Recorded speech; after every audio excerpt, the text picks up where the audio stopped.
Hello everyone, welcome to wow science. तो आज इस वीडियो में हम शॉर्ट ट्रिक से लर्न करेंगे ortho, para and meta directing groups. तो इनको याद करने से पहले हमें पता भी होना चाहिए कि ये चीजें होती क्या है, कि मेटा और para and ortho directing groups होते क्या हैं।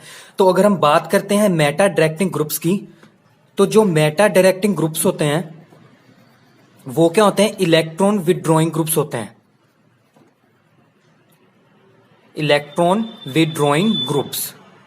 एंड जो हमारे पास ऑर्थो एंड जो पैरा डायरेक्टिंग ग्रुप्स होते हैं वो होते हैं इलेक्ट्रॉन डोनेटिंग ग्रुप्स।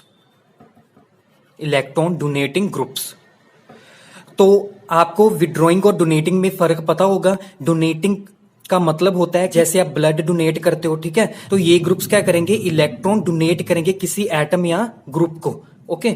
जो विड्रॉइंग है, विड्रॉइंग का मतलब क्या है, जैसे आप बैंक में जाते हो, कैश विड्रॉ करते हो, मतलब बैंक से कैश लेते हो, ठीक है। तो ये भी क्या करेंगे, ये वाले ग्रुप्स क्या होंगे, इलेक्ट्रॉन विड्रॉ करेंगे, अपनी तरफ पुल करेंगे, खींचेंगे किसी एटम से या ग्रुप से। ओके। तो ये क्या होंगे, फिर अगर ये इलेक्ट्रॉन विड्रॉ कर रहे हैं तो ये क्या होंगे, इलेक्ट्रॉन नेगेटिव होंगे। इनका नेचर क्या होगा, इलेक्ट्रॉन नेगेटिव होंगे। और ये क्या होंगे, इलेक्ट्रो पॉजिटिव होंगे, क्योंकि ये इलेक्ट्रॉन दे रहे हैं। तो केमिस्ट्री में क्या है, कितने सारे एटम्स हैं, ग्रुप्स हैं। अब कौन से मेटा है, कौन से ऑर्थो पैरा है, ये याद करना थोड़ा सा डिफिकल्ट हो जाता है। तो इसी डिफिकल्टी का सोल्यूशन है ये ट्रिक्स। बस ये ट्रिक्स आप याद कर लो, आप इजिली इन तीनों डायरेक्टिंग ग्रुप्स को याद कर सकते हो। तो फर्स्टली हम शुरू करते हैं मेटा डायरेक्टिंग ग्रुप्स के लिए। मैं जस्ट एक सिंपल लाइन लिखूंगा, ये छोटी सी ही लाइन है, इसको याद कर लो, आप इजिली याद कर सकते हो मेटा डायरेक्टिंग ग्रुप्स। तो ये है line, queen Elizabeth seconds navy commerce control communicates. तो इस लाइन को याद कर लो, आपको मेटा डायरेक्टिंग ग्रुप्स याद हो जाएंगे। तो क्वीन एलिजाबेथ के बारे में तो आपको पता ही होगा। तो ये है क्वीन एलिजाबेथ। यहां पे मैंने क्या किया है कि हर वर्ड के फर्स्ट लेटर को चूज करके मैंने मेटा डायरेक्टिंग ग्रुप्स जनरेट किए है। कैसे किए, यहाँ पे क्या है, क्वीन से क्यू आ गया, क्यू से हमारा क्या है, क्वाटरनरी अमाइनो। एलिजाबेथ के ई से आ गया एस्टर, सेकंड्स के एस से आ गया सल्फोनिक एसिड, नेवी के एन से आ गया नाइट्रो, कोमार्स की सी से आ गया हमारे पास कार्बोनिल, कंट्रोल की सी से आ गया कार्बोक्सिल, एंड जो हमारे पास लास्ट है कम्युनिकेट्स के सी से आ गया हमारे पास साइनो ग्रुप।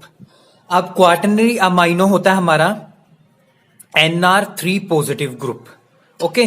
नाइट्रोजन के साथ 3 हमारे पास एल्काइल ग्रुप है और यहां पे पॉजिटिव चार्ज है। एस्टर क्या होता है हमारे पास, COOR ग्रुप। सल्फोनिक एसिड होता है हमारे पास SO3H। नाइट्रो होता है हमारे पास NO2 ग्रुप। कार्बोनिल ग्रुप होता है हमारे पास CHO। Carboxyl group COOH and cyano होता है CN। ये सभी हमारे पास क्या है, मेटा डायरेक्टिंग ग्रुप्स। मैंने शुरू में बताया था ये ग्रुप्स क्या है, इलेक्ट्रॉन विड्रॉइंग ग्रुप्स। अगर ये वाले ग्रुप्स किसी भी एटम्स या ग्रुप के साथ अटैच्ड होंगे तो ये क्या करेंगे, उस एटम्स या उस ग्रुप से इलेक्ट्रॉन विड्रॉ करेंगे, मतलब उसकी इलेक्ट्रॉन डेंसिटी को डिक्रीज करेंगे। जैसे मैं एग्जांपल लेता हूं NO2 ग्रुप के लिए।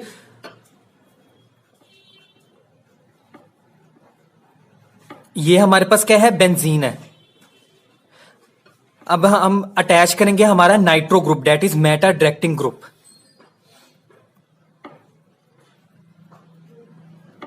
तो ये है NO2 ग्रुप, N के ऊपर पॉजिटिव चार्ज है एंड O के ऊपर नेगेटिव चार्ज। अब इसने क्या करना है, ये डायरेक्टली अटैच्ड है इस कार्बन के साथ। यहां पे डबल बॉन्डेड कार्बन है ये हमारे पास। तो ये डबल बॉन्डेड कार्बन के साथ डायरेक्टली अटैच्ड है हमारा नाइट्रोजन, वो क्या है, पॉजिटिवली चार्ज, मतलब उसके पास क्या है, इलेक्ट्रॉन डेंसिटी कम है। तो उसने क्या करना है, इस कार्बन से क्या है, इलेक्ट्रॉन अपनी तरफ पुल करने हैं, ठीक है, अट्रैक्ट करेंगे। तो यहां पे क्या होगा, जो पाई इलेक्ट्रॉन डेंसिटी होगी बेंजीन के ऊपर वो क्या हो जाएगी, डिक्रीज हो जाएगी। तो कैसे होगी, रेजोनेंस से। तो ये रेजोनेंस में बना रहा हूं इसके स्ट्रक्चर, और ये आपको बनाने आने चाहिए, इंपॉर्टेंट है। तो यहां पे क्या करेगा, ये इलेक्ट्रॉन यहां से खींचेगा ऐसे, ठीक है। तो यहां पे जो डबल बॉन्ड होगा यहां पे आ जाएगा, तो ऐसे डबल बॉन्ड आ जाएगा किसके बीच में, C और N के बीच में। ये नेगेटिव चार्ज। अब यहां पे क्या है, ये ऑक्सीजन इलेक्ट्रॉन नेगेटिव है, तो इसने यहां पे जो पाई इलेक्ट्रॉन से अपनी तरफ अट्रैक्ट करना है, तो यहां पे क्या आ जाएगा, यहां पे और ज्यादा पॉजिटिव चार्ज आ जाएगा। अब यहां से इलेक्ट्रॉन क्या है हमारे पास, यहां पे आए हैं, तो यहां पे पॉजिटिव चार्ज आ जाएगा, क्योंकि यहां पे इलेक्ट्रॉन डेंसिटी खत्म हो गई है, तो यहां पे पॉजिटिव चार्ज आ गया। अब इसको पॉजिटिव चार्ज को बैलेंस करेगा ये वाले इलेक्ट्रॉन्स, तो ये इलेक्ट्रॉन्स यहां पे आ जाएंगे, ओके, और ये पॉजिटिव चार्ज यहां पे आ जाएगा।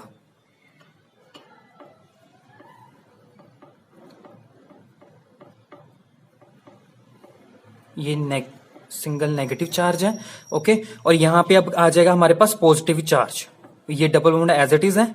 अब ये डबल बॉन्ड यहां पे आए इस पोजीशन पे। हमेशा याद रखना है कि जो डबल बॉन्डेड के एरो में, मतलब जो डबल बॉन्डेड होगा उसका एरो का एंड यहां पे शुरू करके इसके सेंटर पे लेकर जाना सिंगल बॉन्ड के बीच में, तो डबल बॉन्ड भी यहां पे बनेगा। अब क्या करेगा, पॉजिटिव चार्ज को बैलेंस कौन करेगा, ये वाले इलेक्ट्रॉन्स यहां पे आएंगे और ये पॉजिटिव चार्ज इसके एंड पे आएगा यहां पे। ये ऊपर तो एज इट इज सेम रहेगा, positive charge negative and negative, ये एज इट इज है। ये वाली इलेक्ट्रॉन यहां पे आगे पॉजिटिव चार्ज को बैलेंस करने के लिए, पॉजिटिव चार्ज यहां पे एंड पे आएगा। अब इस पॉजिटिव चार्ज को कौन बैलेंस करेगा, ये वाले पाई इलेक्ट्रॉन्स, तो ये वाले इलेक्ट्रॉन्स यहां पे आएंगे, ओके, और यहां पे ये वाले इलेक्ट्रॉन्स यहां पे जाएंगे।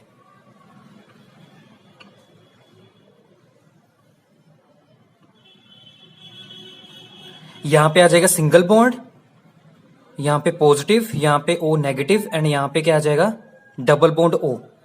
ये है नाइट्रोबेंजीन के रेजोनेटिंग स्ट्रक्चर। नाइट्रोबेंजीन क्या होती है हमारे पास, बेंजीन के directly attached with NO2 group. तो ये नाइट्रोबेंजीन क्या है, रेजोनेटिंग स्ट्रक्चर है। एक चीज नोटिस करने वाली ये कि जो पॉजिटिव चार्ज है वो किस किस पोजीशन पे आया, ऑर्थो पोजीशंस पे, मतलब ये ऑर्थो पोजीशंस होती हैं, और ये पैरा पोजीशन और ये मेटा पोजीशन। मतलब पॉजिटिव चार्ज यहां पे आया ऑर्थो पोजीशन पे, फिर पैरा पे आया, फिर ऑर्थो पे आया। मतलब पॉजिटिव चार्ज सिर्फ ऑर्थो और पैरा पोजीशंस पे है, मेटा पोजीशंस पे नहीं आया। तो इसका मतलब यही हुआ कि जो इलेक्ट्रॉन डेंसिटी है बेंजीन पे वो किसके ऊपर ज्यादा होगी, मेटा पोजीशन पे, ओके। तो मतलब अगर कोई भी इलेक्ट्रोफाइल आए, इलेक्ट्रोफाइल क्या होता है, जिसके पास इलेक्ट्रॉन कम होते हैं, तो वो क्या करता है, इलेक्ट्रॉन जहां से मिलते हैं वहां पे ही जाएगा। तो इसी वजह से क्या है कि अगर कोई इलेक्ट्रोफाइल आएगा, इस पे अटैक करेगा, तो वो कहां पे अटैच्ड होगा, मेटा पोजीशंस पे, क्योंकि वहां पे इलेक्ट्रॉन डेंसिटी इंक्रीज है। तो इन रेजोनेंस स्ट्रक्चर से कंक्लूजन क्या निकलता है कि जब मेटा ग्रुप्स बेंजीन रिंग के साथ अटैच्ड होते हैं तो वो क्या करते हैं, मेटा पोजीशन पे इलेक्ट्रॉन डेंसिटी को इंक्रीज कर देते हैं, मतलब मेटा पोजीशन को डायरेक्ट कर देते हैं। इसका मतलब ये हुआ कि अगर इलेक्ट्रोफाइल आएगा वो कहां पे डायरेक्ट अटैच्ड होगा, मेटा पोजीशन पे। तो now next for ortho and para directing groups. Now next for ortho and para के लिए ये मैंने लिखा है AHA एंड P, मतलब ये दोनों सेम होंगे, और P, अब इनका मतलब क्या है, A से एल्काइल, H से हैलोजन, A से एल्कोक्साइल, A से अमाइनो, H से हाइड्रोक्सल, A से अमाइड एंड P से फिनाइल। अब ये कौन कौन से ग्रुप हैं, एल्काइल क्या होता है हमारा, सिंपल R होता है group, okay. Halogen simple X से रिप्रेजेंट करते हैं, एल्कोक्साइल OR, अमाइनो हमारा होता है NH2 भी हो सकता है, NHR भी हो सकता है, and NHR, okay, and NR2। ये याद रखना है NR3 नहीं होगा, NR3 किसमें था, हमारे मेटा वाले में। तो ये हो गया। हाइड्रोक्सल क्या होता है, सिंपल OH, अमाइड होता है NHCOR, एंड फिनाइल होता है हमारा C6H5। फिनाइल मतलब ये वाला ग्रुप, बेंजीन वाला। ये है हमारे ortho and para directing groups. मतलब अगर ये बेंजीन के ऊपर अटैच्ड होंगे तो ये क्या करेंगे, इलेक्ट्रॉन डेंसिटी इंक्रीज करेंगे, कहां कहां पे, ऑर्थो एंड पैरा पोजीशंस पे, और मेटा पोजीशंस पे डिक्रीज करेंगे। तो इस वजह से अगर इलेक्ट्रोफाइल अटैक करेगा तो कहां पे अटैच्ड होगा, ऑर्थो एंड पैरा पोजीशंस पे। अब इनकी एग्जांपल है, जैसे मैं उठा रहा हूं हैलोजन ग्रुप, तो बेंजीन के साथ ये अटैच्ड होंगे हैलोजन ग्रुप।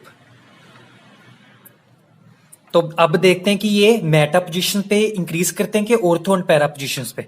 तो ये मैंने Cl उठा लिया, क्लोरीन, ये मैंने इसके लोन पर उठाए, ठीक है। ये जो लोन पर है एज अ इसके वैलेंस इलेक्ट्रॉन है, क्लोरीन के वैलेंस इलेक्ट्रॉन कितने होते हैं, 7 होते हैं। तो 2 और 2 और 2 6 हो गए, और ये यहाँ पे 7 हो गया, ओके। अब यहाँ पे क्या है, ये लोन पेयर है, इसके पास इलेक्ट्रॉन है, ये यहाँ पे देंगे इलेक्ट्रॉन, और ये वाले इलेक्ट्रॉन यहाँ पे डिस्प्लेस हो जाएंगे, क्योंकि इलेक्ट्रॉन रिपल्शन होगी ना, तो इसी वजह से ये इलेक्ट्रॉन यहाँ पे डिस्प्लेस हो जाएंगे। तो इसका रेजोनेंस स्ट्रक्चर नेक्स्ट होगा ऐसे। अब ये इलेक्ट्रॉन यहाँ पे इस पोजीशन पे हैं, तो ये नेगेटिव चार्ज ऐसे हो जाएगा, ये डबल बॉन्ड ऐसे और ये ऐसे, ठीक है। अब ये बॉन्ड यहाँ पे आए हैं, तो यहाँ पे डबल बॉन्ड जनरेट हो जाएगा, किसके बीच में, Cl और C के बीच में। अब यहां से इलेक्ट्रॉन यहां पे आए तो यहां पे पॉजिटिव चार्ज हो जाएगा, ये ऐसे इलेक्ट्रॉन दूसरे वाले। ओके, अब नेक्स्ट क्या होगा, ये वाले इलेक्ट्रॉन यहां पे आएंगे सेंटर पे और ये वाले इस साइड पे आ जाएंगे कॉर्नर पे। ये तो सेम ही रहेगा ऊपर वाला पार्ट, ये वाले इलेक्ट्रॉन यहां पे इस साइड पे आ गए और ये वाले जो साइड पे इलेक्ट्रॉन थे ये कॉर्नर पे आ गए। अब नेक्स्ट क्या होगा, ये वाले यहां पे आएंगे और ये वाले कॉर्नर पे।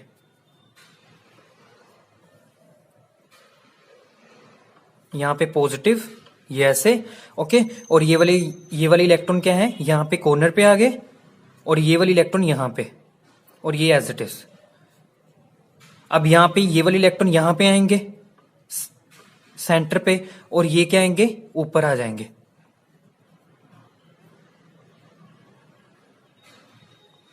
ये आगे यहां पे और यहां पे ये डबल बॉन्ड ब्रेक हो गया, यहां पे आ गया हमारे पास सिंपल इलेक्ट्रॉन्स। ओके, तो ये हमारे पास क्या आ गया, ये रेजोनेंस स्ट्रक्चर है किसके, क्लोरोबेंजीन के।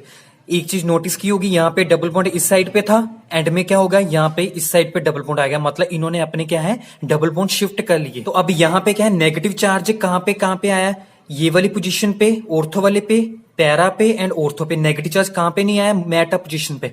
तो इसका मतलब क्या है, इलेक्ट्रॉन डेंसिटी कहां पे है, ऑर्थो और पैरा पोजीशंस पे। तो अगर इलेक्ट्रोफाइल अटैक करेगा तो कहां पे करेगा, ऑर्थो एंड पैरा पोजीशंस पे अटैच्ड होगा, ना कि मेटा पोजीशंस पे। तो इसका मतलब ये हुआ कि जो हमारे ortho and para directing groups होते हैं वो क्या करते हैं, जब ये अटैच्ड होते हैं बेंजीन के साथ, तो वो क्या करते हैं, ऑर्थो पैरा पोजीशंस को डायरेक्ट कर देते हैं, उसकी इलेक्ट्रॉन डेंसिटी को इंक्रीज कर देते हैं। So I hope you like this video. So please do subscribe, like, share and comment, and thank you for watching.